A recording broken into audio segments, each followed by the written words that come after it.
NDF. Finally, I've made 2 positive Pacer videos in a row. Look, there was a lot of discourse lately about Luke making Pacer videos, and every other one is good, bad, good, bad, good, bad. But after making a video 4 games ago about, which was the start of this win streak, about the Pacers playing good all game, they've just continued to win. And I think the biggest message of this to fans is not just for the Pacers, but for any NBA team, is health is wealth, right? So when you have a team like the Pacers who relies so heavily on 3 guys, Ben Sheppard, Andrew Nembhard, and Nesmith, to do the defensive work, and those guys don't play, you are going to see the reactions like me when I said the Pacers just suck, right? Because, again, those guys are so important. Now, do I think that that's still an issue, that those 3 guys are so important? And if somehow them 3 got injured in the playoffs, Pacers might get swept in a series? Yes, that's definitely an issue. Depth, right? And also just effort, defensive effort. But when Sheppard and Nembhard came back here recently, okay, first Nembhard, then Sheppard, it was a little bit shaky when Nembhard came back right away, but now Sheppard's back too, so now you have 2 of the 3, and the Pacers are rolling. This could age badly. I know we play the Warriors tonight at 10 o'clock, but I'm predicting a win. I think this Pacer team gets back to 500 today. I think they're going to play with a great defensive intensity. I think the Warriors like to chuck threes, and that's not only Steph. Steph obviously works on his threes. It's not really chucking. But I think what happens today is the Pacers are going to have more intensity. That's what it's been lately, right? You play the Kings and Suns back-to-back, 2 teams, hostile road environments, 2 teams that are very good in the West, and now you're playing another one in Golden State, followed by Oklahoma City. And these are all games that are stepping stones into a TD Garden game, back-to-back TD Garden games in Boston, where really everybody's already counting us out. But I tried to say in the video when we got that first win, and I've said it on my Instagram, during my Pacer anthems. By the way, go follow me, @Aflac_time.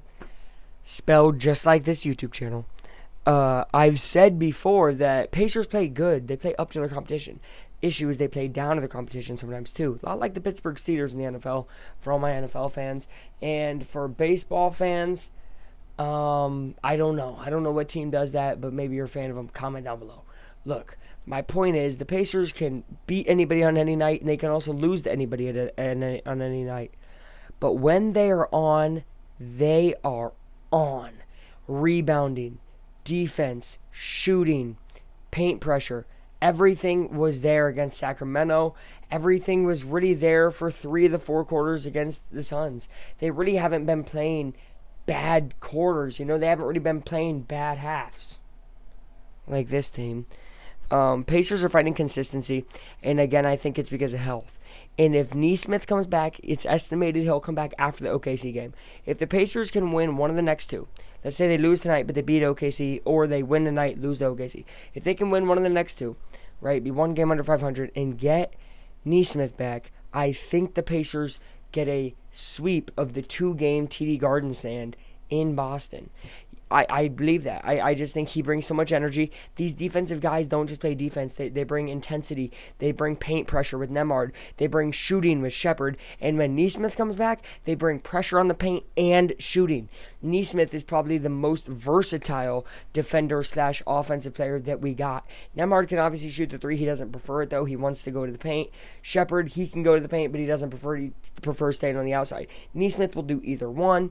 And especially with Mathurin playing as good as he is on offense, and he's picked it up rebounding wise big time. And obviously I have my issues with him passing the ball, but this team's starting to figure out how to rebound.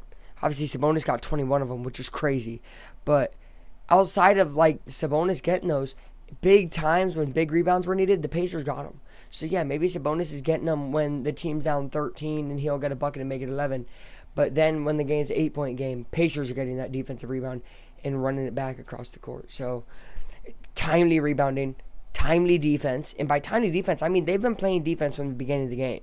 That was my biggest issue, if you guys remember, was Pacers were not playing defense from the beginning to the end. I'm very happy with how this team's playing. I'd say I'm proud of the Pacers right now. They're representing the city well. They're really the only thing we have to cheer about right now, because this team out the window, right? So, although had a good win yesterday.